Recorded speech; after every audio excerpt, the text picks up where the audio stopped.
Lord. దేవునికి స్తోత్రాలు. నేను pastor Ratna Maitra from Praise God Ministry. ఈ రోజున యేసయ్య మన కోసం వాక్యాన్ని ఏర్పాటు చేశారో ఒక్కసారి చూద్దాము. అపోస్తల కార్యములు 20వ అధ్యాయము 32వ వచనము. ఇప్పుడు దేవునికిని ఆయన కృపా వాక్యమునకును మిమ్మును అప్పగించుచున్నాను. ఆయన మీకు క్షేమాభివృద్ధి కలుగజేయుటకును పరిశుద్ధపరచబడిన వారందరిలో స్వాస్థ్యం అనుగ్రహించుటకును శక్తిమంతుడు. దేవునికి స్తోత్రాలు. Acts chapter 20 verse 32. So now, brethren, I commend you to God and to the word of His grace, which is able to build you up and give you an inheritance among all those who are sanctified. Glory to God. ఇక్కడ మనం చూస్తూ ఉంటుంటే అపోస్తలుడైన పౌలు గారు అంటున్నారు, మిమ్మల్ని దేవుని యొక్క కృపా వాక్యానికి నేను అప్పగించుచున్నాను. చాలా మందివి మనం సంఘాలకు వెళ్తూ ఉంటాము, కానీ సంఘానికి వెళ్ళినప్పుడు ఎన్ని సంవత్సరాలైనా కానీ మనం వెళ్తున్నాం వస్తున్నాం, కానీ what we're hearing, how we have to store up in our heart and in the time of need how we give this word and how we use this word, we also must learn and understand. These things are taught to us by Holy Spirit, by the Holy Spirit. So ఇక్కడ మనము చర్చెస్కి వెళ్ళి వస్తున్నామని కాదు, కానీ దేవుని వాక్యాన్ని వినినప్పుడు ఆ పరిశుద్ధాత్మ దేవుని సహాయంతో మనం ధ్యానించి ఆ వాక్యాన్ని మన హృదయంలో ఉంచుకున్నప్పుడు ఎలాంటి కష్ట సమయాల్లో కానీ మనం ఎక్కడ ఉన్నా కానీ ముందు రోజుల్లో ఆ యొక్క అవసరం వచ్చినప్పుడు దేవుని వాక్యం మనల్ని ఇంకా దేవునిలో విశ్వాసంగా ఉంచి పరిస్థితుల ప్రభావంలో మనం పడిపోకుండా వాక్యం మనకు సహాయం చేస్తూ ఉంటుంది. He saying, I'm leaving you to the grace of the word. దేవుని యొక్క కృప కలిగిన వాక్యానికి నేను మిమ్మల్ని ఇచ్చుకుంటున్నాను అని అంటున్నారు అపోస్తలుడైన పౌలు గారు. చూడండి, we built up by the word, we are believers, we are Christians, we are born again people. So how do we grow after we are born again? Many of the churches are stopped here after born again, but God here, Apostle Paul is teaching to the church of Ephesians and also the churches. He is saying that how do you grow once you are born again? You grow by the word of God. He is teaching us here. ఎలాగా, ఎందుకని, how he will do. See in the John 1:1 it says, in the beginning there was word and word was with God and word was God. ఆది యందు వాక్యం ఉండెను, వాక్యము దేవుని యొద్ద ఉండెను, వాక్యమే దేవుడై ఉండెను అని మనం యోహాను సువార్త 1లో చూసిన 1:1. అలాగే యోహాను సువార్త 3లో మనం చూస్తుంటే 3 నుంచి 8 వచనాలు, Jesus Christ is talking to Nicodemus by saying, unless you are born again, you cannot enter into the kingdom of God.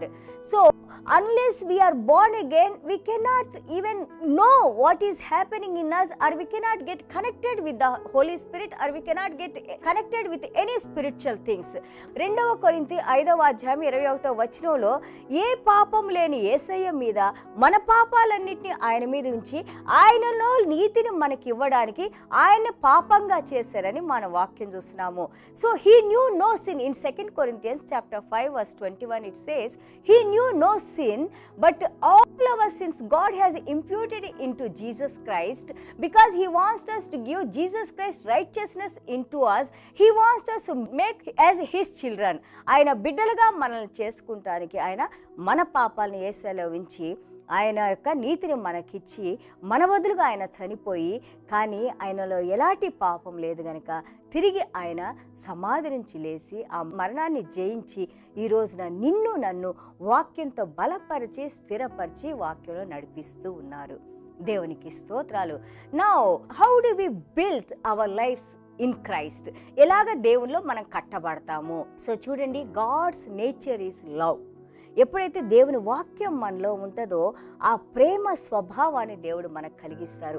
ఆ వాక్యం మన మనసును కరిగిస్తూ ఉంటుంది. తప్పు చేసేటప్పుడు, పాపం చేసేటప్పుడు, లేదా ఏదైనా మనం చేయాలనుకున్నప్పుడు ఆ యొక్క కనికరాన్ని, ఆ యొక్క కరుణను, జాలిని, కృపను, ప్రేమను పరిశుద్ధాత్మ దేవుని సహాయంతో మన హృదయంలో ఉన్న వాక్యం మనల్ని మూవ్ చేస్తూ ఉంటుంది. God moves us by His Spirit and by the word of God. ఎప్పుడైతే పరిశుద్ధాత్మ దేవుని సహాయము మన హృదయంలో వాక్యం ఉందో, ఈ రెండు కలిసి మనల్ని ప్రేమ వైపు నడవటానికి దేవుడు మనకి సహాయం చేసి నడిపిస్తూ ఉంటారు. So when the word of God is in us means he made himself part of us.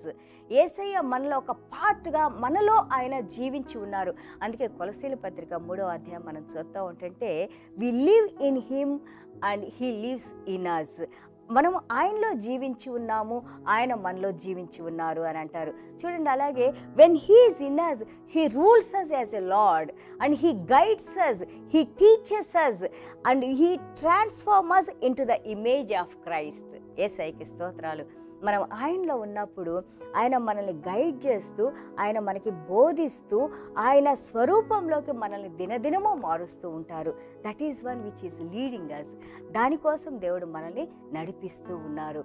అలాగే హెబ్రీయుల పత్రిక 13:9 మనం చూస్తుంటే, it is good that heart be established by grace. ఎవరి హృదయాలు అయితే ఆయన కృప కలిగిన వాక్యంతో స్థిరపరచబడియో అది చాలా మంచిది అని అపోస్తలుడైన పౌలు గారు మనకు తెలియజేస్తూ ఉన్నారు. అలాగే అపోస్తల కార్యాలు 9:31 మనం చూస్తూ ఉంటుంటే, వాళ్ళు వాక్యాన్ని విన్నప్పుడు, ఆ వాక్యాన్ని వాళ్ళు స్వీకరించినప్పుడు జూడియా, గ్యాలిలీ, సమరియా ఈ ప్రదేశాలన్నిట్లో కూడా వాళ్ళకి సమాధానము, అలాగే వాళ్ళు దేవుళ్ళ దినదినము దేవునిలో వాళ్ళు బలపడుతూ, అలాగే దేవుని సమాధానంతో they are walking with the God అని చెప్పేసి మన వాక్యంలో చూస్తూ ఉన్నాము. And also they had God's comfort, Holy Spirit's comfort and they multiplied. పరిశుద్ధాత్మ దేవుని యొక్క ఆదరణ, అలాగే వాళ్ళ సంఘాలు ఎంతగానో విస్తరించినాయి అని మనం చూస్తూ ఉన్నాము. మనము తిరిగి దేవుల్లో రీక్రియేట్ చేయబడ్డాం. మన పాపపు నమూనా అంతా పోయింది, ఆ ఇమేజ్ స్వరూపం అంతా పోయింది. నూతన స్వరూపంలో, నూతన స్వభావంతో, యేసయ్య స్వరూపంలో తిరిగి ఆయన మనం రీక్రియేట్ చేసుకొని మన మైండ్ని రెన్యూ చేస్తూ, అలాగే వాక్యాన్ని మనలో ఉంచి వాక్యంతో మనల్ని ప్రతిరోజు స్థాపిస్తూ నడిపిస్తూ ఉన్నారు. దేవునికి స్తోత్రాలు. చూడండి, సామెతల 19:20 చూస్తే, లిసన్ టు కౌన్సిల్. మంచివారు, జ్ఞానం కలిగిన వారు, అలాగే దేవుని జ్ఞానం కలిగిన వారు పరలోక రాజ్య జ్ఞానంతో మాట్లాడేటప్పుడు ఆ ఇన్స్ట్రక్షన్స్, వాళ్ళు చెప్పే ఆదేశాలు మీరు మీ హృదయంలో తీసుకోండి, ఎందుకంటే అవి తర్వాత రోజుల్లో మీకు జ్ఞానాన్ని ఇచ్చి నడిపిస్తాయి అని మనకి సామెతల గ్రంథంలో తెలియజేస్తూ ఉన్నారు. ఇట్ ఈస్ లైక్ ఆ యొక్క మంచి జ్ఞానం ఏంటి? It's like deep waters in your heart. ఆ యొక్క నదులు నీ హృదయంలో ఉన్నప్పుడు, లేదా మంచి నీటి బావి నీ హృదయంలో ఉన్నప్పుడు, నీకు కావలసినప్పుడల్లా తోడుకుంటా ఉంటావు కదా. అలాగే దేవుని వాక్యం మన హృదయంలో ఉన్నప్పుడు, మనకు కావలసినప్పుడల్లా దేవుడు ఆ వాక్యంతో మనల్ని నడిపిస్తూ మనల్ని ఆశీర్వదిస్తూ ఉంటారు. Glory to God. So today we learn when we are born again through the word of God, the word of God which is in us by the help of the Holy Spirit. It leads us, it guides us, it makes us to move, and also it tells us that the ways of the Lord, the God who recreated and who renewed, he keeps the word, and through the word he establishes us. And so in Proverbs 19:20 it says that people who takes the wise counsel, they keep that wise counsel words for later days, which they can give it to the people, or which they can use in the later days. And also the wise words and the God's words are like a deep waters in your heart. So whenever you need, you draw them and you use them. దేవుని జీవ జలాల్ని మన హృదయంలోంచి draw చేసి మనం వాటిని వాడుకుంటూ దేవునిలో మనము ఎదుగుతూ ఉంటాము. యేసయ్యకి స్తోత్రాలు. ఇంత మంచి వాక్యాన్ని, ఇంత అద్భుతమైన వాక్యాన్ని మనకు నేర్పిస్తున్న పరిశుద్ధాత్మ దేవునికి స్తోత్రాలు. చిన్న ప్రార్థన చేసుకుందాం. యేసయ్యా, మీకు స్తోత్రాలనైనా. What a wonderful word today we learn, Lord Father God. Yes Lord Father God, your word establishes us, Lord. Your word teaches us, Lord Father God. Your word gives us life, Lord. Your word is the one, Lord Father God, which heals us, Lord Father God. Your word is the one which gives us strength, Lord Father God. యేసయ్యా, మీ వాక్యము మమ్మల్ని జీవింపజేసింది నాయన. మీ వాక్యం మమ్మల్ని స్థిరపరిచేది నాయన. మీరు వాక్యమై ఉన్న దేవుడు నాయన. మీరు మా హృదయంలో ఉన్నారు నాయన. మేము ఎలాగ నడుచుకోవాలో ప్రతిదినము మా నడవడికను మీరు నేర్పించేది మీ వాక్యం నాయన ప్రభా. యేసయ్యా, మీరు ఇస్తున్న వాక్యాలను బట్టి, మీ జీవం కలిగిన వాక్యాలను బట్టి వినిన ప్రతి బిడ్డనైనా ప్రభా, మీ వాక్యాన్ని హృదయంలో భద్రపరచుకోండి నాయన. అది బావిలో నుండి నాయన, మంచి నీరు బావిలోనైనా, జీవజలాలనైనా ప్రభా మా హృదయంలో పొంగి పొర్లి వస్తూ ఉన్నప్పుడైనా, అవసరమైనప్పుడల్లా మేము వాటిని వాడుకొని అయినా ప్రభా, ఇంకా మీలో మేము ఎంతగానో ఎదగటానికి, ఎంతోమందికి మాదిరికరంగా మేము జీవించడానికి మీరు కృప చూపించి నడిపించమని యేసయ్య నామములో వేడుకుంటున్నాం తండ్రి. ఆమేన్. God bless you all.